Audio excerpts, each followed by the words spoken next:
Hey, what's up, green beans?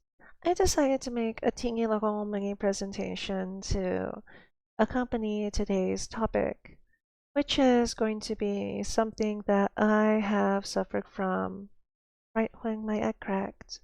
I call it trans buyer's regret because right when your egg cracks, you're going to want so many things. You want a new wardrobe, you want all sorts of girly things, and then you just buy like whatever you want at that time. I mean, if you're like me and have very poor impulse control.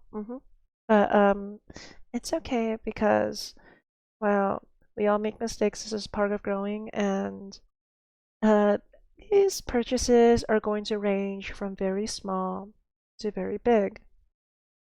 And I'll let you know the story behind each of them and why I regret them. Alright, our very first item. This skater skirt. I specifically really love skirts, but this skater skirt, I feel like this is kind of a meme because like every single trans girl buys it, but notice how here it says extra large. That's right. That's what they recommended for me. I am not an extra large, and I don't know why they thought I was an extra large, but I just you see, I put it on and I immediately noticed there were two major problems with this thing. The first was it was way too big. I was drowning in it. It went from like instead of you know how this one goes to like just above the knees, like or maybe even like 2 or 3 inches above the knees. Mine went down to my knees. It looked like humongous. Second, this thing is made out of polyester or some sort of synthetic material, and my skin does not like polyester or synthetic material. Literally, this was such a cheap skirt that, I mean, if you like wearing it, please don't let me like yuck your skirt. But I honestly think you can do better. There's no pleats, no nothing. It's just like hanging cloth, and there's no safety shorts included. And if you go anywhere else, like Aerie or something, and you just wear like you buy like a skirts there, it will cost about the same, and it will look much cuter, and you'll be pleased. I mean, I have one like that, so that's why. But anyway, this is not worth it. You deserve a better skirt. This is everybody just looks up skirt on Amazon and they transition and they choose this specific skirt, and I think you can do better than this. Oh yeah, this was so cheap that I ended up returning it after buying like an actual skirt I liked, and they wouldn't take the return, and they just gave me the money back. That's how cheap it was. I think it would have cost them more money for me to ship it back, so they're just like, no thanks. Because if I believe in one thing, I believe that businesses will always try to make money. All right, second item. Oh, wig. That's right. I bought this wig over here because I was like, wow, she looks pretty. I want to look like her. Now, the big problem with these cheaper wigs is they're synthetic and they're very warm. And you can't wear them all day. At least I can't wear them all day because I run very warm. And this is kind of like a leftover from when I cosplayed. I do want to cosplay again, but when I cosplayed, wigs were the worst part. I would feel like I was suffocating in them, and that's part of the reason why I didn't cosplay this year. I mean, going to my anime conventions, I'm just gonna go as an attendee because, first of all, body's not quite where I want it to be yet. I'm kind of like in an in-between stage still. I pass, but only in like specific outfits that I coordinate well with, and sometimes with makeup or with a face mask. It helps that I did some voice training. Okay, anyway, back to the cosplay thing. Yeah, after cosplaying for 1 hour or 2 hours or doing an event or going to a con all day, I go home and the first thing that comes off is the wig and my head is like unhappy with me. I'm like sweating. I'm so miserable. I could not possibly have worn a wig for any longer. And a long wig is even more miserable because it doesn't feel like hair on you. It just feels like this terrible, terrible feeling, like sensory hell, like these plastic strands just like caressing your skin at all times, no matter what you do with like tiny little movements. If you're gonna buy a wig or buy hair extensions, buy quality ones. They're worth splurging on. Because, well, I can't say for sure. I didn't buy them, but I just grew out my natural hair. And honestly, I have natural hair as long as some of the wigs I used to wear, and it feels so much better. Like I barely feel it at all. And when I feel it, it's just like, euphoric because it's my hair. I grew it out. I'm a girl. Yeah. Next one. All right, this one. This is actually my Sephora account. You know how it says very VIP? Um, yeah. So this has a really nice story behind it. I might have already posted this one. Okay. So when I came out to my sister, that was like the first person I came out to. I well, let's just say she took me makeup shopping that weekend, and that was very affirming. We went through the whole store, and Nintendo helped me pick out all these things that I could blend for all sorts of options, and I went overboard. I spent like $1,000 on this thing. I did not need to spend $1,000 because literally all I use these days is orange color corrector and concealer, like just to get rid of the beard shadow. I mean, there is a palette and I could use it to look extra cute, but I'm not that great at it.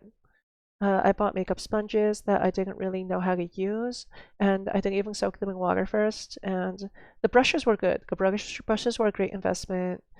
Ultimately, I ended up with just finishing powder, tinted chapstick, a few nice scents, like perfumes, and like this bigger thing that wasn't exactly perfume. Uh, I had a foundation, but the foundation was so like yucky to use. I just didn't really use it much, so I wasted a bunch of money on that. Eyeliner was so hard for me to use. I wasted a bunch of money on that. Eyeshadow primer and no eyeshadow. That was dumb decision by me because I was like someday, and then no, I don't want like powder near my eyes or paint near my eyes. Mascara because I didn't want stuff. I wear glasses. People wouldn't see it very well, and also it would get like it would draw little lines, vertical lines on the inside of my glasses. Yeah, all these things. Anyway, I spent like $1,000. I probably could have gotten away with spending like $200 or less. So that wasn't very smart of me. No, no, no. Big regret there, but I did have a great time. All right, that was the biggest purchase. Next one. Boy shorts. Yeah, when you transition and you stop wanting to wear boxers everywhere because first off, sometimes like, people can see the silhouette of your boxers in your pants, and second off, you know what underwear you're wearing and they're like guy underwear and you're like, do I really want to be wearing this all the time if I'm not a guy? Feels weird, like cross-dressing secretly, you know? Boy shorts were often recommended to me by Reddit because they feel very similar to guy underwear. In fact, they were originally designed for guys, but then, they like girly, pretty colors. And the nice thing about these was that they hold your stuff in a little better. Unfortunately for me, I bought cheap ones again, and they were made out of some sort of synthetic. And if my skin reacts to some sort of synthetic, I don't want that thing down there, you know what I'm saying? So these are like never worn ever again, and it's not exactly something that you return. So another buyer's regret item. These days, I just buy like the nicer stuff from Victoria's Secret. Yeah, and also the period panties from Amazon are actually very comfortable. And I wear them when I'm really when I need something comfortable to wear.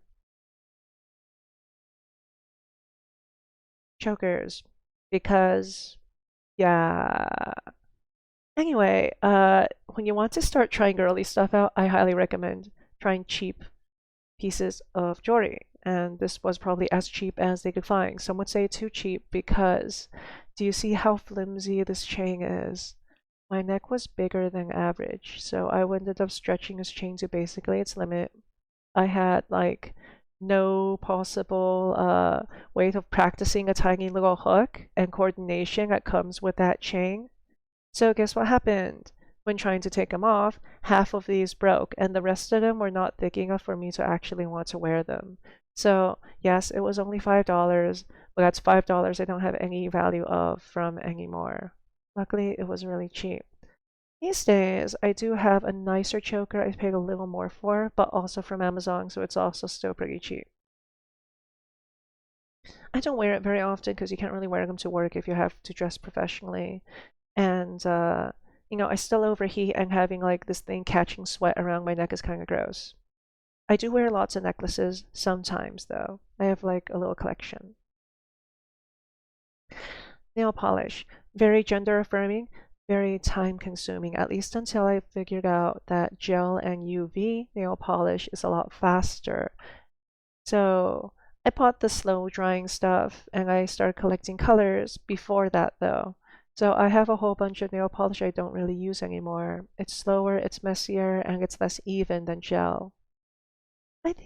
I mean, I might just do the gel like tonight or something, but I haven't used regular nail polish in forever. So it's just another one.